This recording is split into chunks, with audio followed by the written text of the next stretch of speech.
साथी नमस्कार, मैं कमलेश्वर सिंह आपके सामने फिर एक बार उपस्थित हुआ हूँ। साथियों, मेरे साथ आप वीडियो में अंत तक बने रहिएगा। मैं देखता हूँ कि आप लोग जो है मेरा वीडियो जो ये न्यूज़े में लेके आता हूँ, खगालता हूँ विभागों को और निकालता हूँ, उसको आप 2-3-4 मिनट देखते हैं और उसके बाद आप बंद कर देते हैं या तो स्किप करके देख रहे हैं। यदि आप स्किप करके देखेंगे तो आप पूरी बातें समझ नहीं पाएंगे और जिसके कारण आप अपने लक्ष्य तक नहीं पहुंच सकते हैं। तो साथियों, हम आपको आज बताने वाले हैं, आज हम पूरी 5 खबरें लेके आए हैं आपके लिए। आप उसको समझिएगा, 5 खबरें देखिएगा। आप पूरा वीडियो आज की लंबी हो सकती है लेकिन इरिटेटिंग नहीं होगी, क्योंकि जानकारी से भरी है। जिस तरह से आपको पूरे एनआरएचएम के जो प्राधिकारी हैं, अधिकारी हैं, जिम्मेदार हैं, वो आपको किस तरह से गुमराह कर रहे हैं, आज उस गुमराह का भांडा मैं खोलूंगा आपके सामने। साथियों, मेरे साथ वीडियो में बने रहिए और न्यूज हम आपको बताएं सारी। उसके पहले एक ही रिक्वेस्ट करेंगे कि आप इस वीडियो को कम से कम 15,000 लोगों तक तो पहुंचाइए। आप 19,000 हैं, आप 15,000 तक पहुंचाइए। ग्रुप में आता है तो ठीक है, ग्रुप में आप देखिए, आप पर्सनल भेजिए, क्योंकि जब तक आप पूरी तरह अस्वस्थ नहीं होंगे, आपको पूरी जानकारी हर व्यक्ति को नहीं होगी, तब तक हर व्यक्ति या तो नेताओं से आप गुमराह होते रहेंगे या तो एनआरएचएम के अधिकारियों से गुमराह होते रहेंगे। साथियों, जो ये जानकारी मैं ला रहा हूं, जो मैं मेहनत आपके लिए कर रहा हूं, तो कम से कम आप अपने लिए तो मेहनत कर ही सकते हैं और 15-20 मिनट हमें आप दे सकते हैं। पूरी वीडियो देखिए, तभी आप समझ पाएंगे। आज हम 5 चीजें आपको बताने वाले हैं, किस तरह से अधिकारी, वहां के जिम्मेदार लोग आपको गुमराह कर रहे हैं। सारी चीजें हम आपको बताएंगे। इसमें जो आरटीआई लगाई थी उसका जवाब आ चुका है, वो भी बताएंगे। आरटीआई में जवाब क्या दिया उनने, वो भी हम आपको बताएंगे। साथ में और बहुत सारी न्यूजें हैं। मैंने 2 आरटीआई और लगा दी है उसी को खगालने के लिए, वो भी हम बताएंगे। और आपको 5 जून 2018 की जो नीति है उसमें कहां लिखा हुआ है कि हम आपको 90% नहीं देंगे। एनआरएचएम के कर्मचारी कहते हैं, अधिकारी कहते हैं, जिम्मेदार कहते हैं, वो सारी चीजें हम आपको बताएंगे कि आपको 90% ही नहीं, 5 जून 2018 की नीतियों में जितना कुछ लिखा है, जितनी कंडिकाएं, वो सारी कंडिकाएं आपके लिए हैं। बस आप मेरे साथ बने रहिए। साथ में साथियों, हम ये आपको बता दें कि हमारे वीडियो में कमेंट्स कर करके लोग पूछ रहे हैं कि जो हाई कोर्ट का आदेश हुआ था 90% के लिए, उसका क्या हुआ सर। हम उसको आज बताएंगे आपको कि उसका क्या हुआ, उनने क्या जवाब दिया। बहुत सारी जानकारियां हैं साथियों, आप मेरे साथ बने रहिए। बारी बारी से हम सारी जानकारी आपको देंगे। तो चलिए साथियों, फटाफट हमारे चैनल को सब्सक्राइब करिए और ज्यादा से ज्यादा शेयर करते चले जाइए। आज टारगेट जो है 15,000 लोगों तक पहुंचाने का है, इसका कम से कम 15,000 लोगों तक। तो चलिए साथियों, हम आ जाते हैं अपने मुद्दे पर। साथियों, मैंने जो आरटीआई लगाई थी, ये 14 जून 2021 को आरटीआई लगाई थी। ये आप देख सकते हैं, हमारे पिछले वीडियो भी आप देख सकते हैं। हम उन सारे वीडियो के लिंक डाल देंगे इस डिस्क्रिप्शन बॉक्स में, आप उसको देख लेना बारी बारी से। साथियों, इस आरटीआई में हमने पूछा था उनसे कि जो 5 जून 2018 को नीति बनी हुई है, सामान्य प्रशासन से आपके पास जो पालन प्रतिवेदन आया है उसकी प्रमाणित कॉपी दीजिए। पहली चीज हमने पूछी थी। दूसरी चीज हमने उनसे पूछी थी कि एनआरएचएम के जिन कर्मचारियों को 90% की सैलरी मिल रही है उनकी सूची दीजिए। लेकिन एनआरएचएम ने क्या जवाब दिया है वो हम आपको पढ़ के सुना रहे हैं। एनआरएचएम का जो जवाब आया है हमारे पास, बहुत ही गंदा जवाब आया है। आपके भी समझ में आ जाएगा वो किस तरह से गुमराह कर रहे हैं आप लोगों को, ये हम आपको बताने जा रहे हैं। साथियों, इसमें इनने जवाब दिया है, पढ़ के सुना देते हैं, आप स्क्रीन पे भी देख लेना। स्क्रीन पे हम इसको लगा देंगे। साथियों, इसमें इनने लिखा है कि मध्य प्रदेश शासन सामान्य प्रशासन विभाग मंत्रालय के पत्र क्रमांक C52/2018/1/3 भोपाल 5 जून 2018 के द्वारा समस्त विभागाध्यक्षों को संविदा पर नियुक्त अधिकारियों कर्मचारियों को नियमित पदों पर नियुक्त के अवसर प्रदान किए जाने हेतु नीति निर्देश जारी किए गए हैं। राष्ट्रीय स्वास्थ्य मिशन के मानव संसाधन मैनुअल 2021 में दिए गए दिशा निर्देशों के अनुसार समस्त कर्मचारियों की नियुक्ति संविदा आधार पर की जाती है। इससे कर्मचारियों को नियमित करने का कोई प्रावधान नहीं है। साथियों, ये हम इनसे मांग रहे हैं पालन प्रतिवेदन और ये बात कर रहे हैं नियमितीकरण की, कि 2018 5 जून 2018 की नीति जो आई है उसमें नियमितीकरण करने के लिए संविदा का कोई प्रावधान नहीं है। अब इनको कौन बता दे कि मैंने आरटीआई जो लगाई थी वो नियमितीकरण के लिए नहीं लगाई थी। हमने पालन प्रतिवेदन मांगा था कि सामान्य प्रशासन ने 5 जून 2018 की नीति का पालन प्रतिवेदन तो भेजा है कि आपके विभाग में उसको लागू किया जाना है, उसकी कॉपी चाहिए हमको। लेकिन ये फिर एक बार जैसे आपके संविदा नेताओं को गुमराह करते हैं उसी तरह मुझे गुमराह करने की इन्होंने कोशिश की है, लेकिन यह कोशिश इनकी नाकाम ही रहेगी, क्योंकि मैं जो काम कर रहा हूं मैं पीछे हटने वाला नहीं। अब ये लेटर जो इनने जवाब दिया है ये पूरे लेटर लगा के हम अपीली अधिकारी के पास भेजेंगे। साथियों, मैं आपको बताना चाहूंगा यहां कि आरटीआई 3 सोपानों पे चलती है। पहला सोपान सीधे सूचना अधिकारी के पास, लोक सूचना अधिकारी जो विभाग का होता है उसके पास जाती है, और उसके बाद यदि वो गलत जवाब देता है और आरटीआई कार्यकर्ता, आरटीआई का एक एक्टिविस्ट जो होता है, आरटीआई जो मांगता है व्यक्ति, यदि वो उस बातों से संतुष्ट नहीं है तो अपीली प्राधिकारी के पास। अब अपीली अधिकारी के पास अपीली प्राधिकारी होता है, हर विभाग में सबसे बड़ा जो अधिकारी होता है, यानी आपके राज्य का जो अधिकारी है सबसे बड़ा, वो एमडी कहलाता है, मिशन संचालक। अब हम उनके पास ये आरटीआई अपील में लगाएंगे, जिसके लिए हमें 50 रुपए का स्टाम्प भी लगाना पड़ेगा, और हमने लगा दी है। आपको हम यही बता दें कि ये हमने लगा दी है, उसका पूरा हम आपको ब्यौरा स्क्रीन पे डाल देंगे। आप देखिएगा, पूरा लिफाफा मैंने पोस्ट कर दिया है, जा चुकी है। जब जवाब आएगा तो हम आपको फिर अपडेट करेंगे कि डायरेक्टर ने जिस तरह से जवाब दिया है, वहां के लोक सूचना अधिकारी ने जिस तरह से जवाब दिया है, क्या उसी तरह लोक सूचना अपीली प्राधिकारी भी जवाब देंगे। यदि वो भी जवाब ऐसा ही देते हैं तो मेरी आरटीआई तीसरे सोपान पे जाएगी, और गलत जानकारी देने के चक्कर में इनको अपनी जेब से जुर्माना भी भरना पड़ेगा। सर, आप लोग बिल्कुल तैयार रहिए, हम सूचना हर चीजें ला रहे हैं आपके विभाग से निकाल के, लेकिन हमारे इन न्यूजों को, इन जानकारियों को आप पूरे अपने पूरे कर्मचारी, 19,000 आप कहते हैं कि 19,000 हैं, जिस दिन 19,000 मेरे चैनल पे दिख गए तो मैं आपको विश्वास दिलाता हूं कि मेरी ये जानकारियां कुछ ना कुछ पॉजिटिव, बहुत कुछ पॉजिटिव होंगी। कुछ ना कुछ की बात छोड़ दीजिए आप, बहुत कुछ पॉजिटिव होंगे। पूरा एनआरएचएम हिलाने की कोशिश मैं कर दूंगा, बस आप लोग साथ देते रहिए। साथियों, ये पत्र जो है ये अपील का पत्र है, हम इसको स्क्रीन पे पेस्ट करेंगे, आप देख लेना। इसमें ये 50 रुपए का स्टाम्प भी हमने लगाया है। साथियों, अब हम आते हैं अगले सोपान पे। अगला सोपान हमारा ये है कि हमने एक आरटीआई और लगाई है, जिसमें 2 चीजें हमने पूछी है। ये दोनों चीजें आपके 90% श्रेणी के बारे में पूछी है हमने। इनने हम आपको पढ़ के सुना देते हैं, स्क्रीन पे लगा देंगे, आप उसको भी देख लेना। साथियों, इसमें हमने पूछा है उनसे, पहला जो पूछा है तो वो बात हमने पूछी है कि पत्र क्रमांक /NHM/HR 2021/8753 दिनांक 25/5/2021 के अनुसार इनने एक पत्र जारी किया था, उसी का हमने पूरा ब्यौरा दिया है। तो उसमें इनने क्या कहा है, उस पत्र में क्या कहा है, उसका ब्यौरा हम लिख रहे हैं यहां पे कि संविदा स्वास्थ्य कर्मचारियों को नियमित कर्मचारियों के वेतन का 90% वेतन की स्वीकृति संबंधित निर्णय वित्त विभाग से परामर्श कर माह जून के द्वितीय सप्ताह तक अंतिम निर्णय ले लिया जाएगा। जून माह के अंतिम सप्ताह तक, जी हां, मैं इसी जून की बात कर रहा हूं, 2021 की जून की बात कर रहा हूं। इनने एक पत्र जारी किया था। ये पत्र जारी किसको किया था हम ये भी आपको बता दें, वो भी लेटर हम पेस्ट करेंगे। ये पत्र जारी किया गया था आपके संविदा नेता जितेंद्र भदौरिया जी को।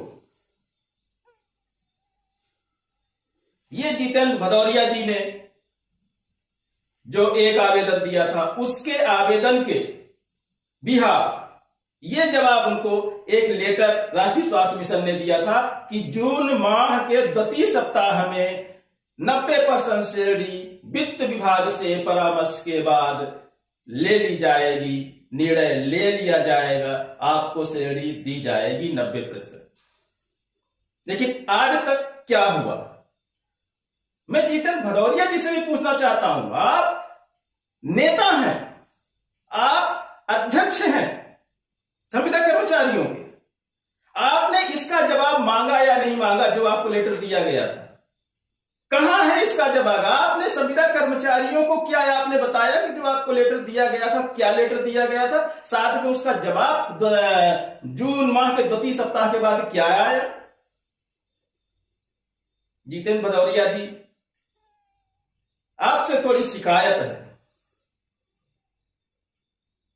आप मुझे फोन ना लगा के, जी हां साथियों, जितेंद्र भदौरिया जी ने मुझे फोन लगाया था और फोन भी ऐसा लगाया उनने, ऐसी बातें उनने कही, ऐसी बातें मुझको उनने सुनाई कि मैं आपको बता दूं तो आपके मन में भी रोष पैदा होगा कि उनने किन शब्दों का उपयोग किया।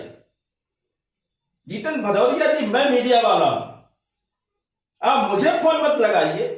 आप संविदा कर्मचारी के अध्यक्ष बने हैं तो आप उनके लिए काम करिए। आपको जो लेटर मिलते हैं उसको 15,000 19,000 लोगों तक पहुंचाइए और साथ में फिर उसका जवाब जो आता है उसको जरूर 19,000 लोगों तक पहुंचाइए। एक एक व्यक्ति को आपको व्हाट्सएप करना चाहिए, मैसेज करना चाहिए उस लेटर के जवाब को। साथियों, जितेंद्र भदौरिया जी के बारे में ज्यादा ना बोलेंगे क्योंकि उनने ऐसे शब्दों का उपयोग किया है जो कि आगे चल के उनके लिए ही खतरनाक हो सकते हैं। मेरा क्या होगा? मेरे पास कोई संविदा की नौकरी नहीं है, मैं एनआरएचएम का कर्मचारी नहीं हूं। साथियों, ये ज्यादा बातें नहीं करेंगे, हमने सिर्फ आपको बताने की कोशिश किया है कि आपके संविदा नेता आपको किस तरह से धोखा दे रहे हैं। दरअसल विभाग यदि करना भी चाहे तो ये संविदा नेता जाके अपना स्वार्थ सिद्ध कर लेते हैं और आपको गुमराह कर देते हैं, जैसे कि एनआरएचएम आपको गुमराह कर रहा है। साथियों, अब आते हैं हम अगले सोपान पे। ये हमारा अगला सोपान जो है वो है हमारे बहुत सारे संविदा साथी जो हमारे वीडियो पे आते हैं, उनने कमेंट्स कर करके पूछा था कि सर, जो पिटीशन हाई कोर्ट में लगी थी, एमपी हाई कोर्ट ग्वालियर खंडपीठ में, जी हां, मैं सर डॉक्टर शैलेंद्र सिंह राठौर जी की पिटीशन की बात कर रहा हूं। साहब, आपको ढेर सारे सलाम, ढेर सारा प्यार आपके लिए न्यौछावर मेरी तरफ से, क्योंकि आप जैसे अधिकारी यदि हर व्यक्ति हो जाए सच से लड़ने के लिए तो शायद एनआरएचएम ही नहीं, मध्य प्रदेश क्या भारत के सारे लोगों को, एनआरएचएम के लोगों को उनके अधिकार मिल जाए। आपको बार बार सलाम, ढेर सारा प्रेम मेरी तरफ से निछावर है आप पे। साथियों, हम आपको आज बताना चाहेंगे, आपने कमेंट्स कर करके जो पूछा था मुझसे कि उस पिटीशन में क्या कहा एनआरएचएम ने, उसका जवाब हम आज आपको देना चाहेंगे। साथियों, अब हम आपको बता रहे हैं कि उनने उस पिटीशन का जवाब क्या दिया था। सुनिए, उनने लिखा, माननीय उच्च न्यायालय द्वारा प्रस्तुत क्रमांक 6007/2021 में दिनांक 9/6/2021 में दिए गए निर्णय अनुसार उक्त अपीलकर्ताओं के द्वारा प्रस्तुत अभ्यावेदन के निराकरण हेतु दिनांक 23/7/2021 में सुनवाई नियत की गई है। सुनवाई दिनांक में अपीलकर्ता उपस्थित हुए, उनसे मौखिक तर्क श्रवण कराए गए। याचिकाकर्ताओं के द्वारा पृथक से कोई लिखित तर्क प्रस्तुत नहीं किया गया। एनआरएचएम के जिम्मेदार लिखते हैं, जवाब देते हैं उनको कि याचिकाकर्ताओं के द्वारा, जो पिटीशन लगाने वाले 6 लोग थे, उन 6 लोगों को उनको एनआरएचएम बुलाया गया और एनआरएचएम में बुला के उनसे तर्क, मौखिक तर्क किया गया। लेकिन वो कोई ऐसा दस्तावेज प्रस्तुत नहीं किया जिससे 90% की सैलरी आपको दी जा सके। साथियों, मेरे समझ में यहां पर एक बात और नहीं आई, और वो बात ये नहीं आई कि एमपी हाई कोर्ट ग्वालियर खंडपीठ ने क्या बिना किसी दस्तावेज के उसने 90% सैलरी की बात का डिसीजन दे दिया। ये गुमराह करते हैं राजचंद के जिम्मेदार। ये एमपी हाई कोर्ट के भी ऊपर हो चुके हैं। एमपी हाई कोर्ट ऐसे मौखिक तर्क पे तो नहीं 90% सैलरी की बात करेगा, क्योंकि ये सरकार के खिलाफ, नियम के खिलाफ पिटीशन है। तो जब नियम है तभी तो उसने पिटीशन स्वीकार किया, नहीं वही अस्वीकार कर देता। वो एमपी हाई कोर्ट कोई छोटी मोटी संस्था नहीं है, एक स्वतंत्र संवैधानिक संस्था है। वो हमेशा सबूतों पे बात करती है, उसको सबूत दिया गया। एमपी हाई कोर्ट में ग्वालियर खंडपीठ में सबूत प्रस्तुत किया गया कि संविदा कर्मचारियों को, राजचंद के संविदा कर्मचारियों को भी 90% सैलरी मिल सकती है नियमित कर्मचारियों के वेतनमान का। तब तो उन्होंने डिसीजन दिया। लेकिन राजचंद के जिम्मेदार किस तरह से डिसीजन देते हैं आप खुद भी पढ़ सकते हैं। हमने पढ़ के सुनाया, स्क्रीन पर लगाएंगे, आप भी पढ़ लो। कॉपी थोड़ा रफ है क्योंकि व्हाट्सएप पे हमें ये मिली। आगे लिखते हैं, आगे हम आपको पढ़ के सुना रहे हैं। याचिकाकर्ताओं के अभ्यावेदन का परीक्षण किया गया एवं माननीय उच्च न्यायालय के आदेश दिनांक 10/6/2021 के पालन में अभ्यावेदन की सुनवाई का अवसर दिया गया। शासन द्वारा 5 जून 2018 को जारी की गई नीति राष्ट्रीय स्वास्थ्य मिशन के मैनुअल 2018 एवं संशोधित मैनुअल 2021 में उक्त नीति के संबंध में प्रावधान नहीं होने के कारण आवेदन गण द्वारा प्रस्तुत अभ्यावेदन स्वीकार योग्य नहीं है और इसे निरस्त किया जाता है। अब बताइए, इनने जो आवेदन अपना लगाया, आवेदन दिया, उसको जिसको एमपी हाई कोर्ट की ग्वालियर खंडपीठ ने नहीं निरस्त कर पाई, उसको एनआरएचएम के जिम्मेदार निरस्त कर दिए। एमपी हाई कोर्ट के आदेश को भी इन्हें निरस्त कर दिया। कितने बड़े न्यायकर्ता हैं ये आपके साथ। साथियों, ये वीडियो 15,000, कम से कम 15,000 लोगों तक पहुंचनी चाहिए। जब 15,000 लोगों तक पहुंचेगी तो बाकी बचे 4,000 लोगों के पास अपने आप पहुंच जाएगी और सब लोगों को समझ में आएगा कि एनआरएचएम के कर्मचारी और संविदा नेता ही आपको गुमराह कर रहे हैं। क्योंकि संविदा नेता अपना तो हित बना लेते हैं, लाभ वहां से ले लेते हैं। आपको क्या मिलता है? आपको क्या पता कि वहां अंदर, कमरे के अंदर क्या चल रहा है? कमरे के अंदर की बातें मैं लेके आ रहा हूं। आप हमारे वीडियो को पूरा देखिए, हमेशा पूरा देखिए, क्योंकि आपका पूरा देखना ही मेरे काम आएगा। बाकी ये सारी जानकारियां मेरे काम की नहीं है।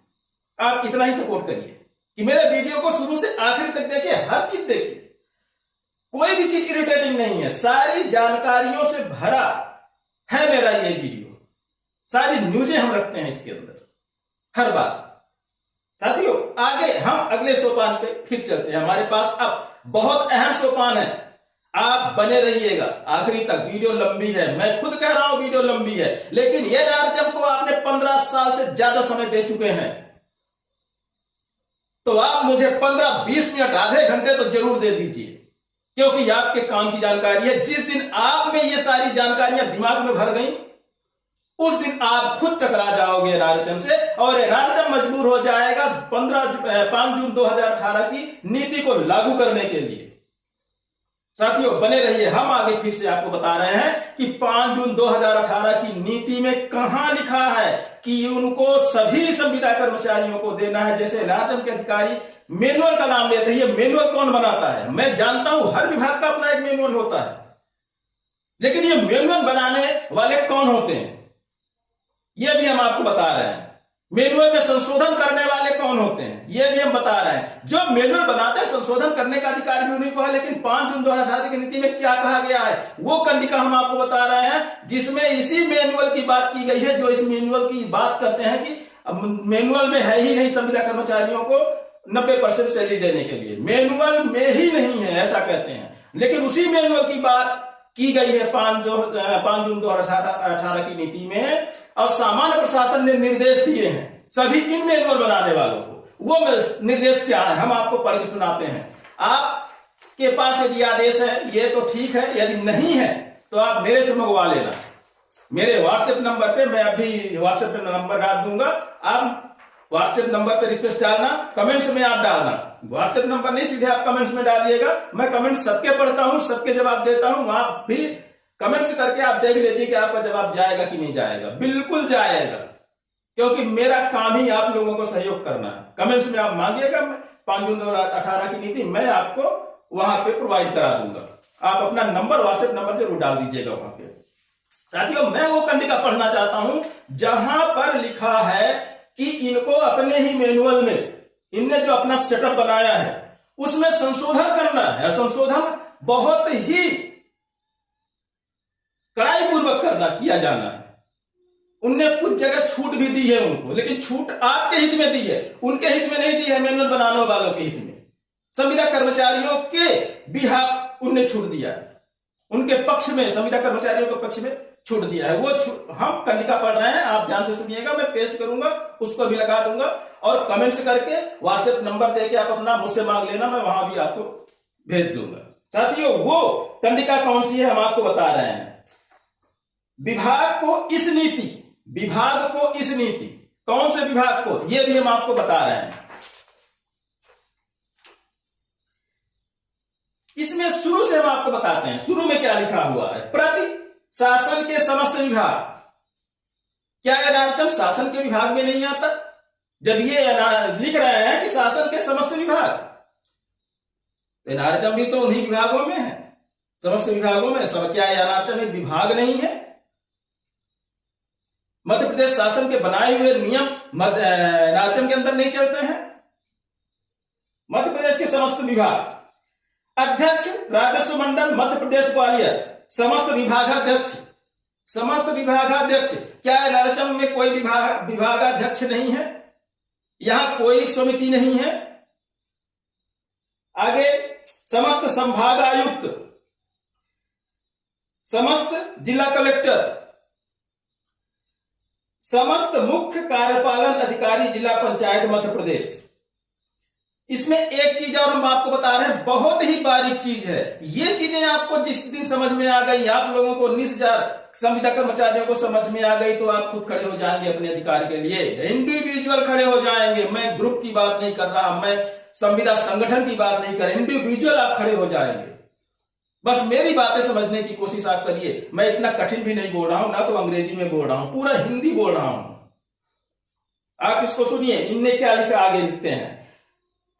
राज्य शासन के विभिन्न विभागों एवं मध्य प्रदेश राज्य रोजगार गारंटी परिषद, राज्य जिला स्वास्थ्य समिति। हम राज्य जिला स्वास्थ्य समिति पे जोर क्यों दे रहे हैं? क्योंकि इसी के तहत आप आते हैं। राज्य स्वास्थ्य समिति और जिला स्वास्थ्य समिति दोनों का व्याख्या की गई है इस 5 जून 2018 की नीति में। तो जब आप राज्य स्वास्थ्य समिति के अंदर हैं, जिला स्वास्थ्य समिति के अंदर हैं, तो ये सारी कंडिकाएं जो 5 जून 2018 की नीति में लिखा हुआ है, तो आप पे लागू क्यों नहीं होती है? राज्य के अधिकारी ये क्यों गुमराह कर रहे हैं? क्योंकि आप ही नहीं जानते हैं कि उसमें लिखा क्या है। आपने कभी अच्छे से पढ़ा नहीं है, आप तो नेताओं के भरोसे चल रहे हैं। जानिए आगे, जब राज्य स्वास्थ्य समिति और जिला स्वास्थ्य समिति इसमें लिखा हुआ है, तो एनआरएचएम एमपी हाई कोर्ट को कैसे ये कह सकता है कि उसके मैनुअल में नहीं लिखा है? अब मैं मैनुअल पे आ रहा हूं कि मैनुअल में क्या करना है, सरकार ने क्या निर्देश दिए हैं उनको मैनुअल के लिए, उनके पर्सनल सेटअप के लिए। इसमें आगे वो लिखते हैं, मैं सारी कंडिकाएं छोड़ रहा हूं, आप मुझसे ये कॉपी मंगवा लेना कमेंट्स करके, वहां पे व्हाट्सएप नंबर डाल के आप पूरा पढ़ना, अच्छे से पढ़ना, तो समझ में आएगा। मैं पूरा अध्ययन करता हूं, उसके बाद में आपके पास ये सारी जानकारी लेके आता हूं साथियों। लेकिन वीडियो पूरा देखिएगा, क्योंकि जितना आप देखेंगे, जितना समय आप हमें दे पाएंगे, उतना ही हम आपको समझा पाएंगे, और ये आपका देखना ही मेरे काम आएगा। ये सारे रिकॉर्ड मेरे काम नहीं आएंगे। साथियों ये आप लोगों के लिए है, आप लोगों के लिए मैं कोशिश कर रहा हूं। और सब्सक्राइब जरूर करते जाइएगा, सब्सक्राइब करना बहुत जरूरी है। और उसके बाद आप इसको फैला दीजिए, शेयर कर दीजिए। चलिए हम आपको वो कंडिका बताते हैं जहां पे इनको अपने आचार मैनुअल, अपने सेटअप में संशोधन करने की बात 5 जून 2018 की नीति में कहा गया है। चलिए हम पढ़ के सुना रहे हैं। विभागों को इस नीति के अनुरूप अपना प्रशासकीय सेटअप, सीधे सीधे लिखा है कि विभागों को इस नीति के, किस नीति के, 5 जून 2018 की नीति के अनुरूप अपना प्रशासकीय सेटअप तथा भर्ती नियमों में यथोचित परिवर्तन करना होगा। वो ये नहीं कह सकते हैं कि परिवर्तन आप करिए या ना करिए, वो कहते हैं कि इस प्रशासकीय नियमों के हिसाब से, प्रशासकीय सेटअप में प्रशासकीय नियमों के हिसाब से आपको यथोचित परिवर्तन करना ही होगा। सीधे लिख रहे हैं, जहां आवश्यक हो वहां भर्ती के प्रतिबंध से आवश्यक छूट भी प्राप्त की जा सकती है। इनने छूट की बात कहां कर दी है? ये छूट की बात उनको नहीं कह रहे हैं कि आप कुछ भी लिख दीजिए अपने आचार मैनुअल में। वो ये कह रहे हैं कि संविदा कर्मचारियों को यदि आपको कहीं भी भर्ती करना है और आपको लगता है कि शासन प्रतिबंधित कर रहा है उस चीज के लिए, तो वहां आपको छूट दी जा रही है कि आप संविदा कर्मचारियों के हित में निर्णय ले सकते हैं। लेकिन ये तो एनआरएचएम के अधिकारी उल्टा ही बताते हैं, आपको उल्टा ही समझा रहे हैं। चलिए हम आगे बढ़ रहे हैं, इसको आप सुनिए। आवश्यक भर्ती में प्रतिबंध से आवश्यक छूट भी प्राप्त की जा सकती है। किसी विभाग द्वारा संविदा अधिकारियों कर्मचारियों के संबंध में यदि कोई सुविधा पूर्व से प्रदत्त की जा रही हो, इस नियम के तहत 5 जून 2018 की नियम के तहत उनने ये भी छूट दी है कि यदि संविदा अधिकारी और कर्मचारियों को कोई लाभ पहले से यदि मिल रहा हो, कोई सुविधा पहले से दी जा रही हो, तो उसको यथावत रखा जाएगा। मतलब यदि आपको पहले से संविदा कर्मचारी के रूप में कोई लाभ मिल रहा है इस नीति के तहत या इस नीति के बाहर, तो वो आपको मिलता रहेगा। लेकिन जो नहीं मिल रहा है वो इस नीति के तहत आपको दिया जाना चाहिए। उक्त दिशा निर्देशों का पालन कड़ाई से सुनिश्चित किया जाए। बहुत ज्यादा कड़ाई है साथियों, एनआरएचएम में बहुत ही कड़ाई से वो पालन 5 जून 2018 की नीति को कर रहे हैं।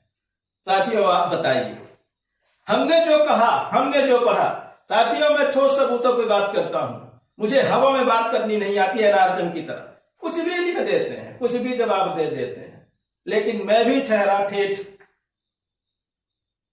मैं ऐसे कुछ भी से मानने वाला नहीं हूं, क्योंकि मुझे चिंता आपकी है और आपको मेरी चिंता बस इतनी करनी है कि मेरा वीडियो पूरा देखेंगे तो ही मेरी बातें समझ पाएंगे। आप बीच में छोड़ देंगे या स्किप कर देंगे तो आपके समझ के परे चली जाएंगी सारी बातें। साथियों आज बस इतना ही। बाकी आरटीआई के जवाब क्या आ रहे हैं, जो हमने अपील लगाई है उसके क्या आ रहे हैं, बाकी हम और खगालने की कोशिश कर रहे हैं, आप तक जानकारी पहुंचाने की कोशिश कर रहे हैं। बस आप हमारे साथ बने रहने के लिए चैनल को सब्सक्राइब करते रहिए और साथ में सारे लोगों तक इन खबरों को आप पहुंचाते रहिए। जिस दिन सारे लोगों तक ये खबरें पहुंच गई, सब लोगों के समझ में आ गया, उस दिन आप मुझे मत याद करना। मुझे पता है आप मुझे याद नहीं करेंगे, आप अपने लाभ को देख रहे हैं, लेकिन मैं कोई लाभ के पीछे नहीं दौड़ रहा, मेरा कोई लाभ नहीं है। मैंने एक सामाजिक बेड़ा उठाया है आप लोगों के लिए, संविदा कर्मचारियों के लिए। हमारे साथियों के हमारे पास फोन आते रहते हैं, वीडियो देखते हैं, नंबर हैं, लगाते रहते हैं। हमने एक वीडियो 1985 में कुछ लोग परेशान हुए थे, उनका भी फोन कॉल आया है, उनके लिए भी हम काम कर रहे हैं। साथियों उन लोगों को 1985 में नौकरी मिली, लेकिन आज दिनांक तक उनको नियुक्ति प्रमाण पत्र नहीं मिला है। सारे लिंक हम आपको डालेंगे इनके डिस्क्रिप्शन बॉक्स में, आप उनको भी लिंक को क्लिक करके आप देखते रहना। ओके साथियों नमस्कार, मिलते हैं अगली खबरों में।